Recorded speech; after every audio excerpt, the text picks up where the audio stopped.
Previously on the Lobby USA, Noah Pollack from the Emergency Committee for Israel tells supporters how to describe the BDS movement.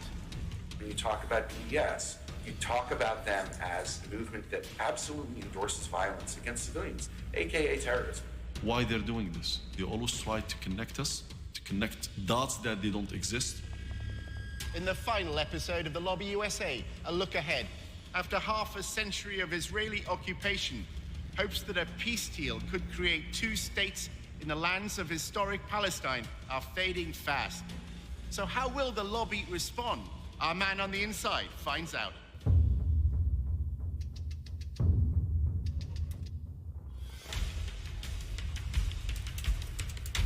Using an undercover reporter, Al Jazeera's investigative unit infiltrates one of the most powerful lobbies in the world. Getting $38 billion in security aid to Israel matters, which is what AIPAC is doing. We examine how the lobby, led by AIPAC, the American Israel Public Affairs Committee, has secured unwavering support in Congress. Congressmen don't do anything unless you pressure them. And the only way to do that is with money. What the lobby is all about is to make sure that Israel gets special treatment from the United States forever. But after occupying Palestinian lands for half a century, the pro-Israel lobby is facing a new challenge. We called for a full boycott of Israel, divesting from it, and eventually imposing sanctions on it to achieve UN-stipulated rights of the Palestinian people. A movement to boycott, divest, and impose sanctions on Israel, BDS, was formed on American campuses. It seems to be achieving its goals. It threatens future American support for Israel. We believe in justice for all people. So that means the occupation has to end. Israel's Ministry of Strategic Affairs responded with a covert operation to defeat BDS. אתה צריך לעשות את זה עם הרבה מאוד עמימות. זה לא גוף צבאי היררכי שאם הרגנו את X, אז כל הגוף מתחתיו לא פועל. The Israeli government leverages Jewish organizations in the diaspora. Absolutely. It's a psychological campaign involving spying and smears. You discredit the messenger as a way of discrediting the message. Just stay on message. And what is that message? BDS is a hate movement. While our reporter monitored pro-Israel groups, he was asked to go undercover for the lobby. You're going into enemy territory. Not for everybody.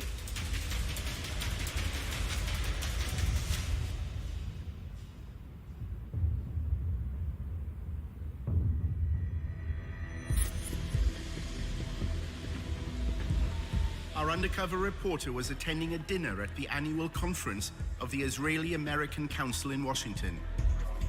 He met an American involved in the Israeli government's anti-BDS campaign. In my job, I get to work with every major news network, and I don't even do media. I do academic work. Every university president takes our calls, takes our meetings. There's a legitimate government organization.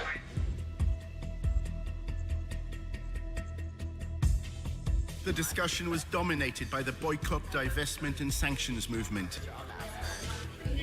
So many organizations focus on BDS, but for the most part, when it comes to BDS, we're very behind the scenes. I'm meeting with university presidents, faculty, students, but what they're doing is building relationships with local politicians, making sure that politicians know to turn to them when Israel-sensitive things come to the table. The three-day conference brings together the constellation of pro-Israel lobby groups in the US. On the surface, things seem to be looking good for Israel. Israel's booming. It's the startup nation. More venture capital is going into Israel today than at any other time in history. So why don't we just calm down, realize that BDS is worthless, it's losing, and ignore it.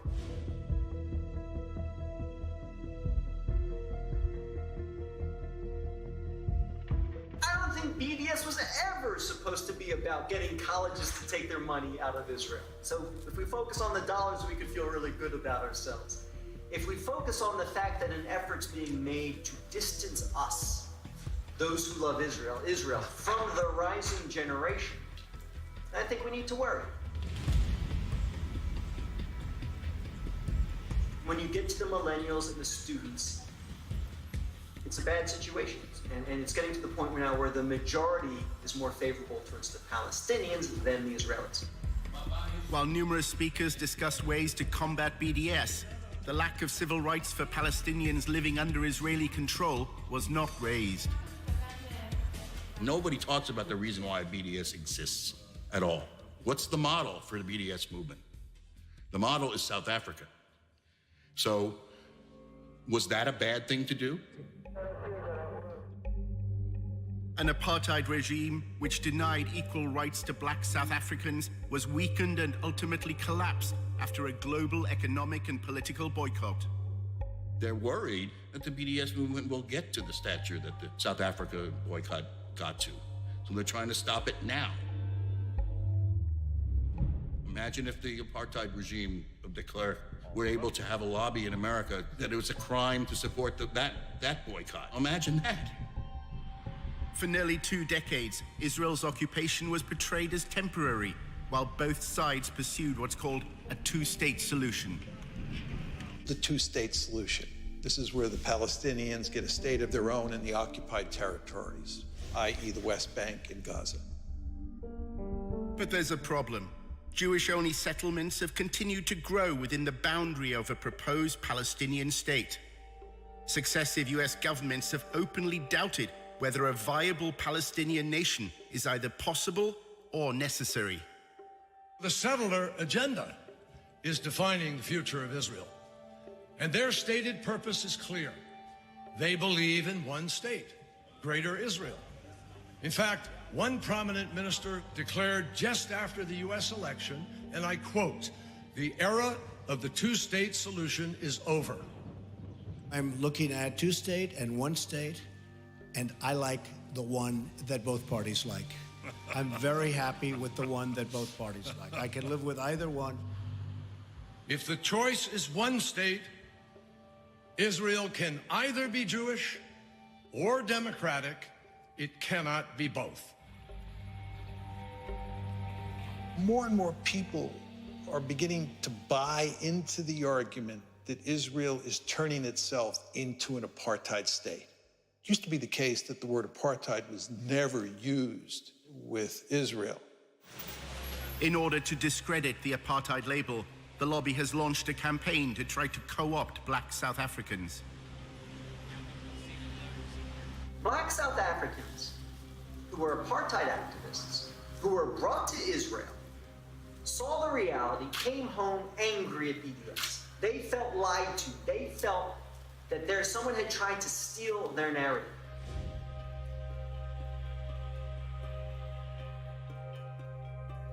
This is an effective tool.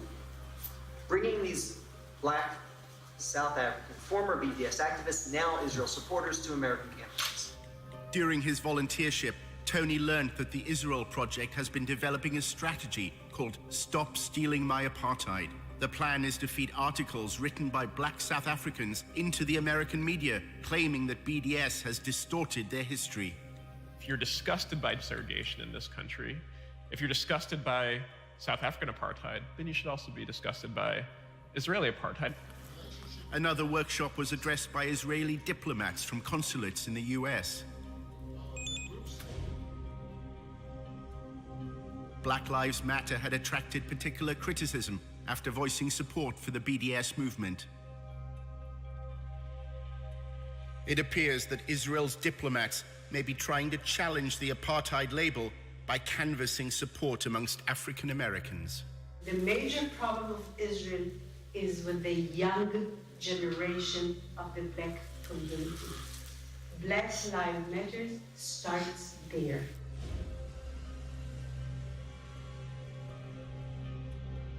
I had last week a dinner, sit-down dinner at my house with 40 people, which are considered the leadership of the black community, and the very important people. They can be part of our doing an activity. Pro-Israel groups are trying to cultivate a new generation of black leaders that is pro-Israel by bringing them to AIPAC conferences on all expenses paid trips, by taking them on delegations to Israel. They're doing that because they're afraid of BDS, and they're afraid of Black Lives Matter, which is this new struggle for Black freedom that also sees Black freedom as situated in a larger context. In 2014, Israel launched a siege of Gaza. In the same summer, police in Ferguson killed Mike Brown, and Ferguson rose up. And on the news at night, there would be both the latest out of Gaza and the latest out of Ferguson. There was solidarity that was expressed online with the Ferguson uprising. There were Palestinians who took to Twitter to cheer on the rebels of Ferguson and explain how to deal with tear gas.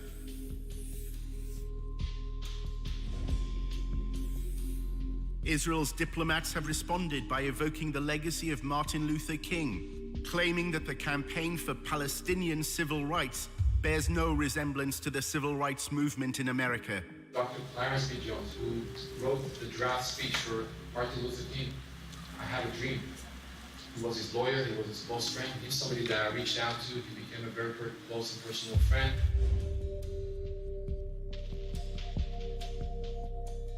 Because of that relationship, he published 3 articles in the Huffington Post explaining why their agenda was hijacked.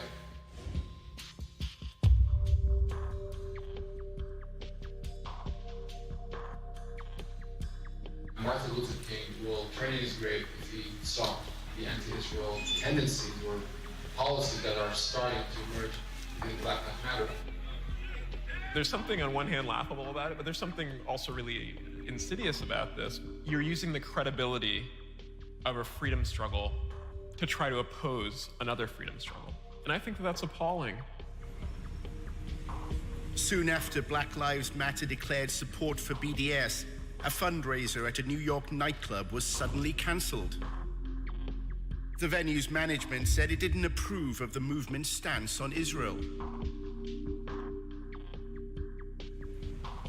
Tony was told by his boss, Eric, that the Israel Project was behind the decision. I don't know if you saw, but this club, ditched a Black Lives Matter event.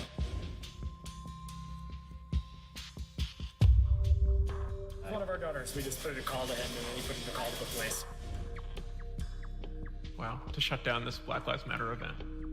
I think it's really appalling that a system in Israel has devised incredible and comprehensive ways to have a violent regime against Palestinians, that they would also invest resources into making sure to shore up support for that oppression here. One evening at the IAC conference, Tony met a prominent activist. He's associated with the hardline trend in the pro-Israel lobby. Noah Pollock argues that tough tactics are needed to counter the apartheid label.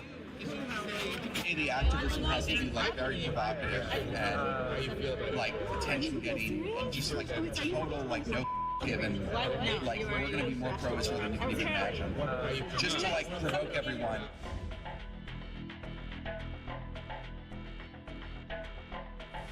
Pollock believes the American public, unlike those in Britain, will accept his gloves-off strategy. The majority of Americans are pro-Israel. Whereas if you take the poll of Israel and the UK, it's just pure hatred of Israel. Your country, basically let half of Pakistan move in. So you have a different problem than we do here. Tony was told of a demonstration that Noah Pollock was organizing. A bus took protesters to an event organized by the pro-BDS movement, Students for Justice in Palestine. Hey man, I'm Tony. Marshall. Nice to meet you. This is one of those things where either it's going to be amazing and we're going to defeat BDS, or we're just broken. Well, you can't beat them, join them. We're obsessed with winning, so I just want to win. So I want to win something. I don't win anymore. The protesters are on a fellowship program run by a conservative think tank called the Hoover Institution. The whole fellowship is describing as you guys are being foot soldiers of conservatism. This is actually the first foot soldier activity that I think it's been important to do. Tony, what's your connection to the conspiracy that we're all part of? Yeah, the Israel Project. So you can't not come. Their plan is to disrupt the National Conference of Students for Justice in Palestine. Marshall said that the pro-Israel protest had been poorly planned. It's a very fly-by-the-pants procedure. It was basically just like Noah Pollock coming and being like, look, there are these jihadis who basically support suicide bombing, and they're at a campus, and you have to stop them. A chance to shout at Arabs? As we're leaving, we mentioned to our boss yesterday that we're going. She's like, oh yeah, that's mandatory. You need to go. While they've been told they have to take part in the protest, not everyone on the bus is convinced it's good for their reputation. Do you know what my worst nightmare is? I'm actually not kidding. It's a photo of Dion and I together. And we're just like clearly identifiable. And they're like, oh, who are these like traitors who sold out to the Jewish conspiracy for money? I'm like, we did. We cost $50,000 plus benefits. As the bus leaves, they discuss whether there's any point in staging the protest. I'm just skeptical. Of using the protesting tactic against them? Because that's not our demographic. They don't like The reason protests work is when like the people involved really care about it and like want to be there. But then what are we supposed to do? Because they keep existing and they keep expanding, and no matter how many lawmakers come out against BDS, they keep growing. Well, no, you're right. Like, we should do something, but at the end of the day, like, the notion that the right is ever going to dominate any sort of campus protest is ridiculous. You can't just let them. No, I'm not saying that. I'm just saying And that's what happened. If I were a high-level Jewish donor, I would be, like, a little more realistic about expectations. So what would you do if you were a high-level Jewish? I continue to do what you're doing, which is focusing on the actual power structures in it themselves. Like, the reality is there's not a single college president in this country that would actually sign BDS. There is not a single... They all allow SJP to exist on their campus. Because it's free speech. They cannot let them. So what are they supposed to do about it? When a protest is sponsored and organized by outsiders, but made to appear like a popular grassroots movement, it's known as astroturfing. So they did a really job of getting me excited to show up and protest. It kind of, the way you're putting it kind of sounds a bit like astroturfing. No. This is astroturfing. No, this is actually the definition. There's a bus. What does that mean? So it's when you set up things. It's the difference between grassroots and astroturf. You're taking corporate money and you're manufacturing the image of a grassroots movement with corporate money by basically paying people to appear as activists. It just shows how little actual grassroots power they have and how all of their power is at the top. It's not that astroturfing is wrong. It's just that, like, your astroturf has to be, like, committed. You shouldn't have fellows saying, like, honestly, this is bad for my political career. The bus arrives at George Mason University, where Students for Justice in Palestine is holding its national conference. But the protesters can't find the conference hall. We should just pull over and ask, hey, where are all the jihadis? The driver sees two students and stops to ask directions. One is wearing a headscarf. Wait. Oh, no. Come on. We're like, back to DC! Back to DC! I believe the comments said. No. Excuse me? Do you know where the Johnson Center is?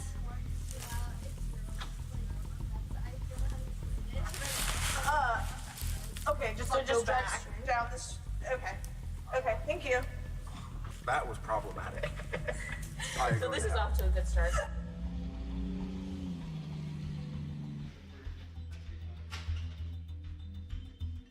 Students for Justice in Palestine really is a student-led type of organization focused around promoting the BDS cause. We have workshops on how to run our divestment campaign, finding intersections on campus, building alliances. Right now, Palestine has been essentially normalized on campuses. The bus finally arrives. Jen.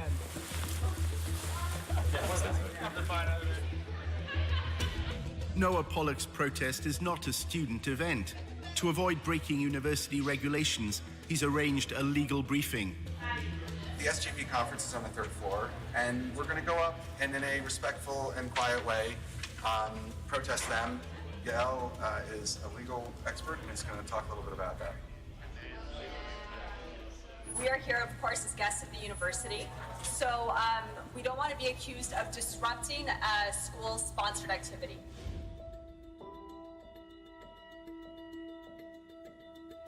It is against the law to use abusive or violent language.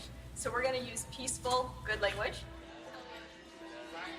If we see that they're doing anything that is bad behavior, don't engage, remain calm. If you do happen to speak with any reporters, just stay on message. And what is that message? SJP is a hate group. BDS is a hate movement. The only other thing you probably want to mention is that SJP endorses violence, terrorism, things like that. And you guys are going to be great. We're not there to provoke. We're not there to have any sort of incident at all. We're nice people. Tony's group of protesters then faced another obstacle. Wow, Mike. I don't know if you guys heard we were stuck in an elevator. Yeah, I really like the area. With all the signs. They shut us in an elevator. They had someone on the inside. Those anti-Semites. We start seeing groups of people coming towards us who don't seem familiar, and then brandishing Israel flags and then posters and signs. We have our people. Freed from the elevator, Tony joined the demonstration. No, we support democratic society, but if you don't want to, we denounce extremist groups. ASJP, what do you think of this? You agree? Resistance? Child suicide bombers? How do you respond to such a wild accusation that's not grounded in anything and that's just designed to shift attention? Oh wait, we support suicide bombers. That's ridiculous. Before that, social justice left supports radical terrorism. you don't want dialogue? We're here to talk to you. You turn your backs? You'd think if like they were gonna do it, they'd try to shake it up and mix it up with new accusations. We don't support radical Islamic terrorism in this country. We don't support suicide bombers. Cowards who kill children and women. They leave orphans. We don't support that. Kill babies in strollers. That'll bring peace. Yeah, Palestinian terrorists all over Israel. That would be it. Real baby killers, these terrorists. They kill women, they kill children, they don't care about anything. Rape women too, all the time. It takes a lot to hear this and not respond, and to turn your back to them and to not look back at them. Thank you, SJP. Good luck with your jihad. They were very frustrated at the fact that we weren't responding. They're saying, you're not even responding. They're not even responding. Look at how they wave a Palestinian flag at our country. Look at this. Despicable. These are the real basket of deplorables. These are the deplorables, people. They cower behind radical Islamism. They don't engage in dialogue because they can't win the war of ideas.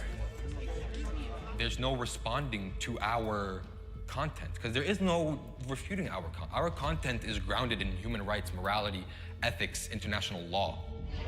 The staged protest had minimal impact on the students at George Mason University. But the headlines shared on social media tell the story Pollock wanted.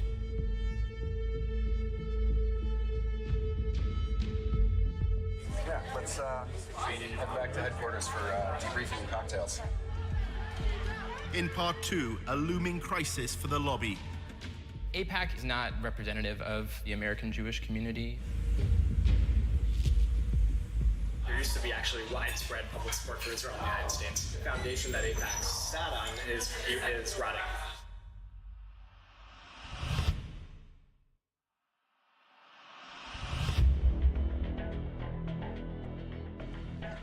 In part 1, how support for Israel is falling amongst the young. It's a bad situation. The majority is more favorable towards the Palestinians than the Israelis. Child suicide bombers? And the lobby support on campus isn't always what it seems. Or these like traitors who sold out to the Jewish conspiracy for money.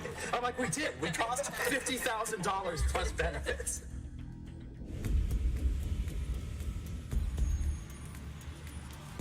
Tony went to see his boss at the Israel Project, which is known as TIP, for brunch.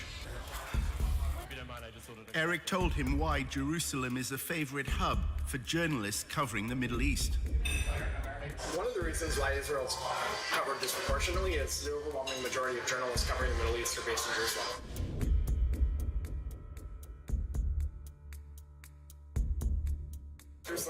is a place where, after his 4 o'clock deadline, we could get drunk at a bar and we could go there. TIP is laying the groundwork in the media for a future war between Israel and Hezbollah. We're preparing for the worst case scenario. If it happens, we have to be ready because that war will be won and lost, the court of public opinion, not the battlefield. Journalists based in Jerusalem would likely cover that war.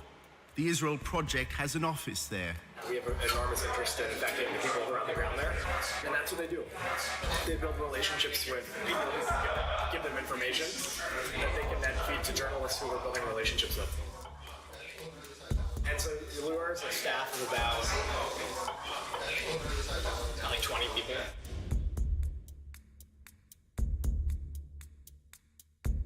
She was staff at the Israeli embassy in D.C. for many years. He's a veteran of Israeli politics, but he was like spokesman for a bunch of government ministries. So he's got a real expertise in dealing with the press. He's an expert at making their jobs easier. So, for instance, we actually now, when there's a terror attack in Israel, our staff gets to the scene usually before the press does. Just because they are so good. They have bulletproof vests on, they have cameras, and as soon as there's Twitter, an attack, we have like 4 guys at the scene.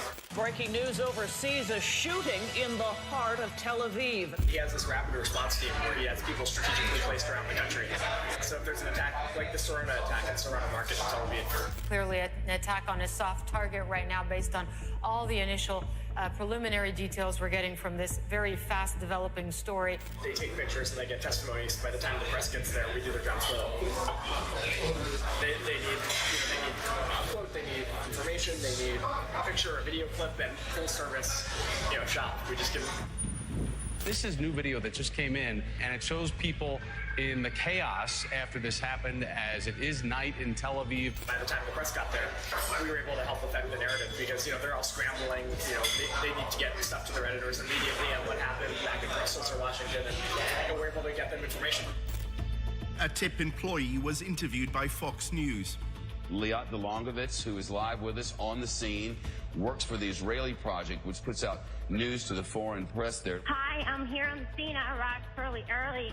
They use children to protect. The former CNN correspondent, Jim Clancy, first reported on the Middle East in the early 1980s. Those boundaries. When TIP begins interacting with journalists and suggesting the lines and suggesting the interviews, then it's not journalism anymore, it's just propaganda.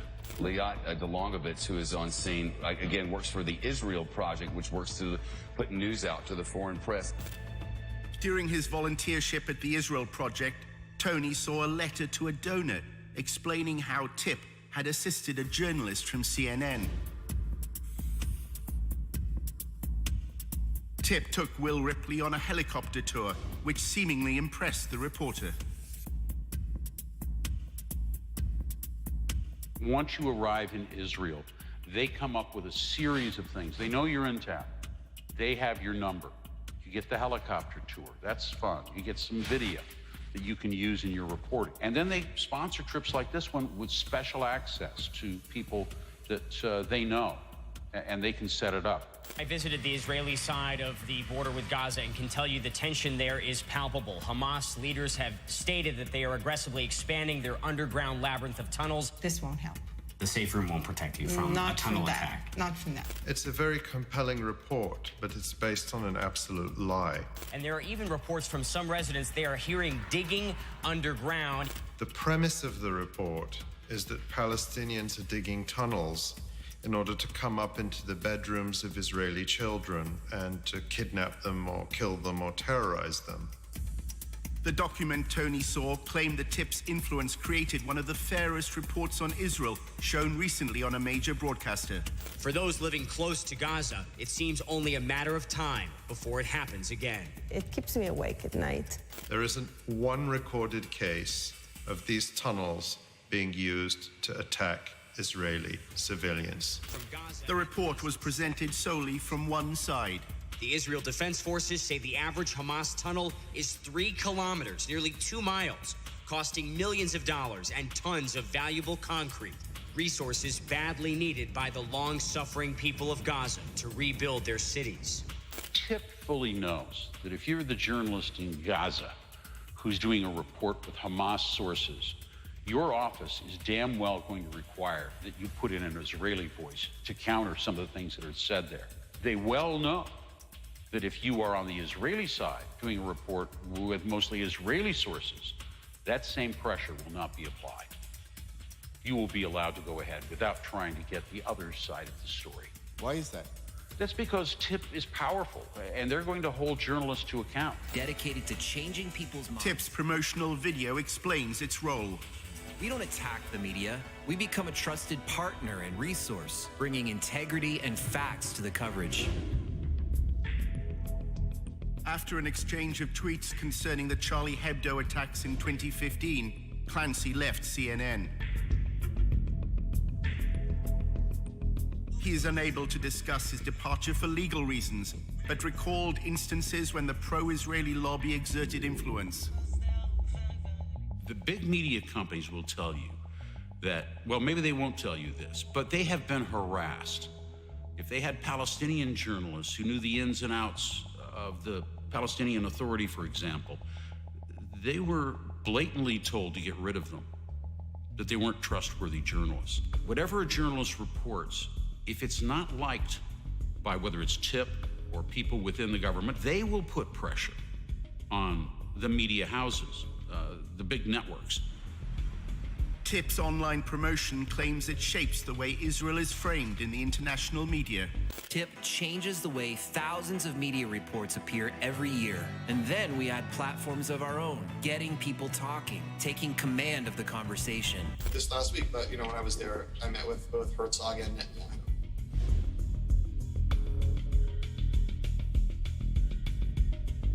We exist to kind of articulate the reasons that the notion of a Jewish state is a good thing for us as Americans, and it's a good thing for Jews, and a good thing for Israel, and a good thing for the West, and a good thing for everybody.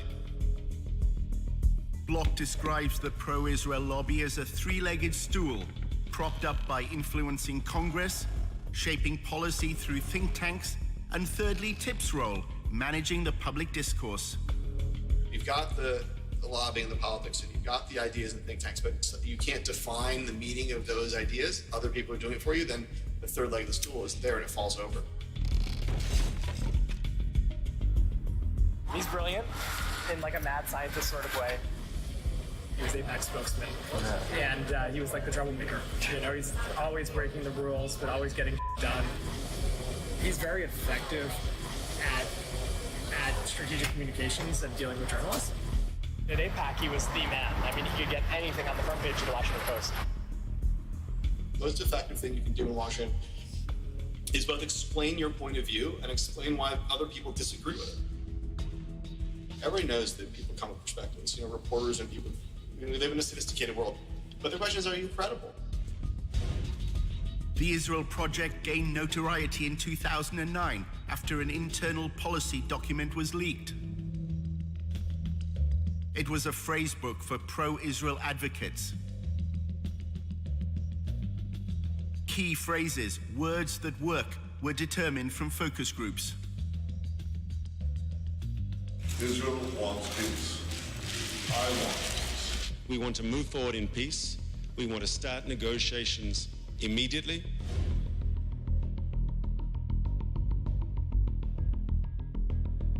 The Israeli Defense Forces acted against the launching of rockets by terrorists. They are shooting at our children, at our mothers, at our civilians. What for?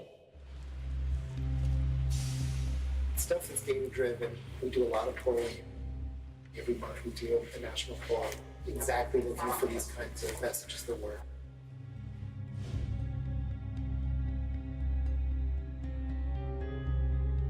We know that people use mostly from headlines. So the headlines are very, very carefully messaged.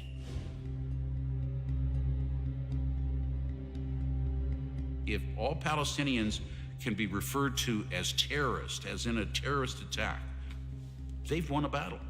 They've won a battle because that headline will be seen by probably 50 times more people than those who actually went into the article and read the details about it. You don't have any reporters, just simply people who churn out carefully crafted headlines with article text that convinces you that the headline is true. They understand that it's just the 5-word headline or the 6-word headline that carries the message. The point is never to get to the real debate. Why is Iran so happy about the Iran nuclear deal? TIP's social media videos had apparently shifted public opinion on the Iran nuclear deal. The American public started out being in favor of the deal and is now against the deal. It was everything from viral videos, 10-second videos. You can send me the greatest article you want about the Iran deal, but I promise you that a 10-second video will get 1,000 likes. People aren't reading as much, they're not interested. In fact, history's a little bit bunk. A lot of people kind of come up now and there's this notion of postmodernism and nothing is true anymore. We are at this sort of interesting moment in time where we need to understand what it is that affects people's understanding and perceptions about what's right and what's wrong and how they work. This visual stimulus and stuff. How are people learning things? During his volunteership, Tony read an annual report to TIP's board of directors. It lauded their social media coverage of the 2016 shooting at Sarona Market in Tel Aviv. It said TIP's video was the most watched online content about the attack. The video claimed to show Palestinians celebrating the killing of Israelis, something the mainstream media overlooked. But this was not true. This image was taken in Ramallah 2 years earlier.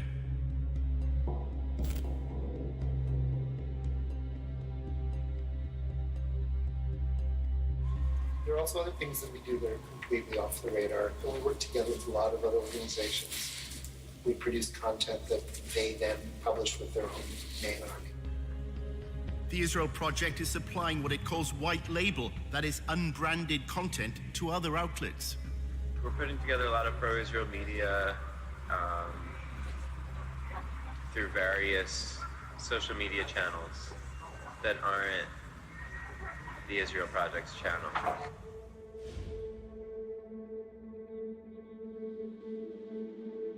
So we have a lot of side projects that we're trying to influence the public debate with. So that's why it's a secretive thing, because we don't want people to know that these side projects are associated with the Israel Project. TIP runs a collection of Facebook communities that cover topics ranging from history and the environment to current affairs and feminism.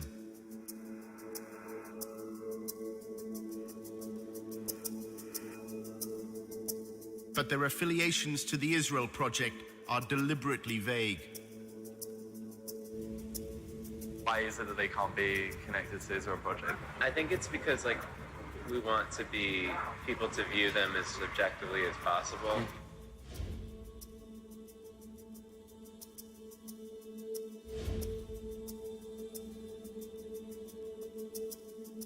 We have a team of 13 people, and we're working on a lot of videos, explainers. A lot of it is just random topics, and then maybe 25% of it would be Israel or Jewish based.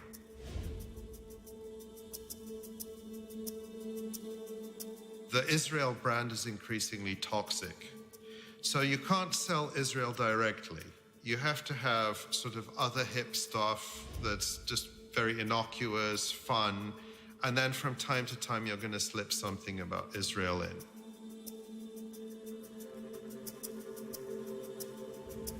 Is the idea of that all the rest of the non-Israel stuff is to allow the Israel stuff to pass better? That's the key thing? Just that we want to blend in everything. CHIP's mission is to eliminate any mention of apartheid and occupation. Don't look here, look over here. The visual medium is trumping words. More image, more visual, more accessible, non-heavy thinking stuff.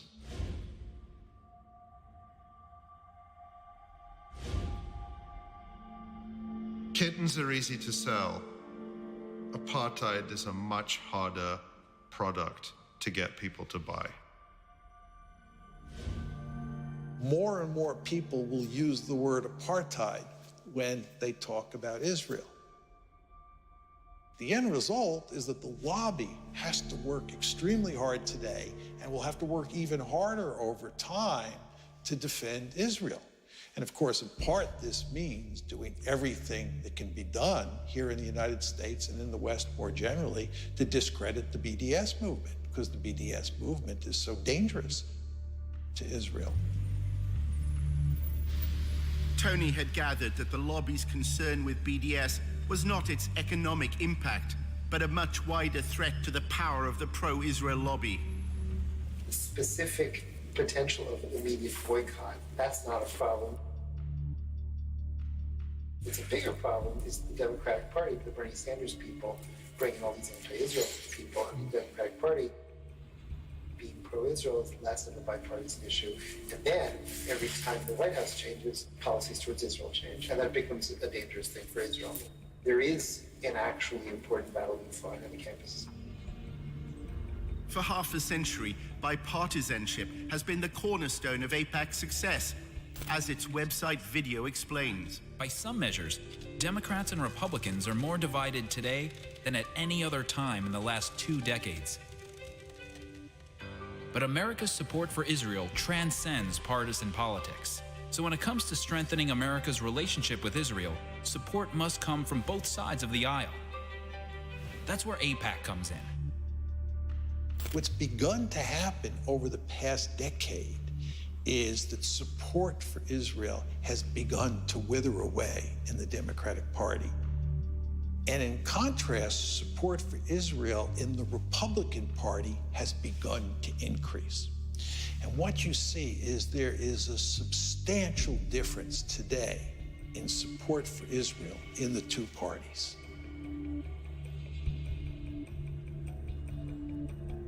AIPAC has moved so far to the right that it's losing the young people. By the time of the next presidential election, Democrats will not glibly, in a debate, say they're running for president, and I love Israel, and I'm a diehard supporter of Israel. The terrain has changed dramatically. If you look at the changing demographics in the United States and what people's views are towards Israel and Israel's policies, it's only a matter of time before that trickles up to elected officials. I think it's inevitable. The kind of shift they fear is the one that happened over same-sex marriage. You know, it was only a short few years ago that high majorities in the United States were opposed to same-sex marriage. That change happened within the space of a decade. The Israel lobby will look at something like that and say it wouldn't take much for that kind of historic sea change to happen with respect for US support for Israel.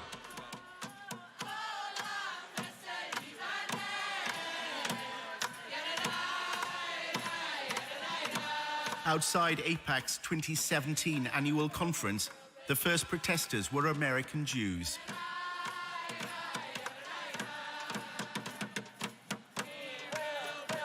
AIPAC is facing a challenge from the constituency whose views it was formed to represent. AIPAC does not represent the American Jewish community. A majority of American Jews are opposed to the policies of the State of Israel.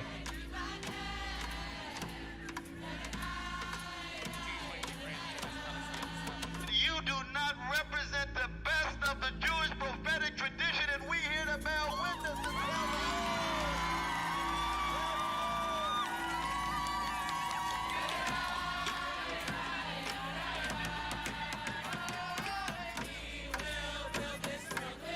One of the groups involved was Jewish Voice for Peace. The work that Jewish Voice for Peace does is grounded in Jewish tradition, the most basic Jewish and human values that every single person has inherent worth and dignity and should be treated with respect. We then see what's happening to Palestinians, the occupation, the displacement, the inequality, and say we need to end those things. or that they must attend You know, they're all crazy liberals. As far as I'm concerned, American Jews had one job, which was to preserve Jewish identity from one generation to the next. They failed. So I don't think they have any place to be telling Israel what's what. And if they choose to stop giving money to Israel, Israel will find money elsewhere.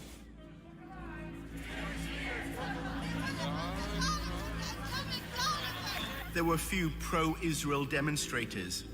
Most wanted to project their strength through Israel's relationship with the United States.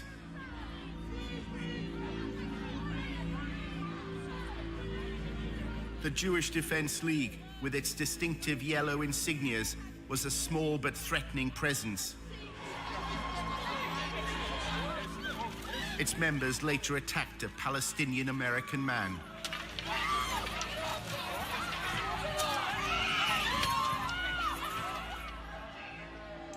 There's all sorts of survey data. For American Jews under the age of 30, only 32% said that a close attachment to Israel was important to them in terms of what it meant to be Jewish. The more and more young American Jews become aware of what the Israelis are doing to the Palestinians and how indefensible that is, at least in terms of Western values, the more difficult it will be to get those younger American Jews to feel a deep commitment to the state of Israel. I can't breathe! I can't go! American Jews are even taking their protest to Jerusalem. The Israeli government official who launched a covert campaign to spy on American citizens recognizes that Israel is facing a generational time bomb. אנחנו היום, לא רק שאיבדנו את הדור השני של היהודים, שזה דור המילניום של היהודים, אני שומעת את זה מההורים שלהם שבאים להיפגש איתי ומסבירים לי כמה קשה להם בארוחות שישי מול הילדים שלהם. שלא מכירים במדינת ישראל ולא רואים בנו איזה אנטיטי שצריך להריץ אותו.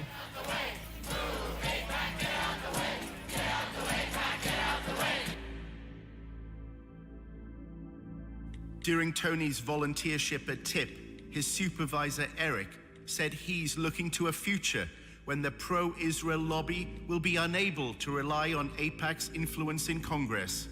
He said they faced a major challenge and a big bowling ball was being hurled towards them. They needed to get on the bowling ball and start dancing.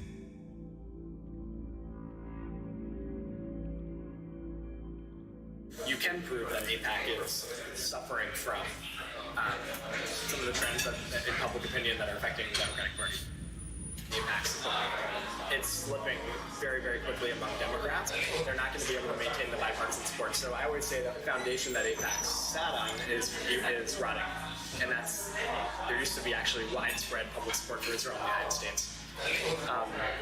And so I don't think that AIPAC is going to remain as influential as it is. I don't think AIPAC's the tip of the spear anymore, which is worrisome because who is?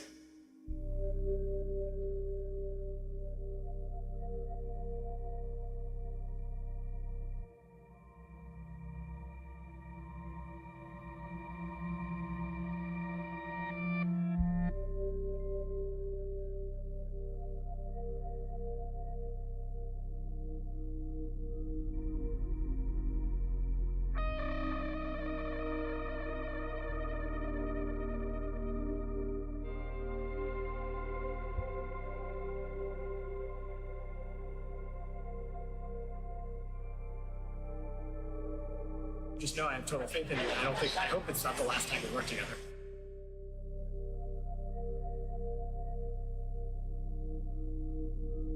Full disclosure, I would love it if you came to work for me. I need someone who is like a team player, hardworking, excited, passionate, curious, well-rounded, well-spoken, well-written. You're all of those things.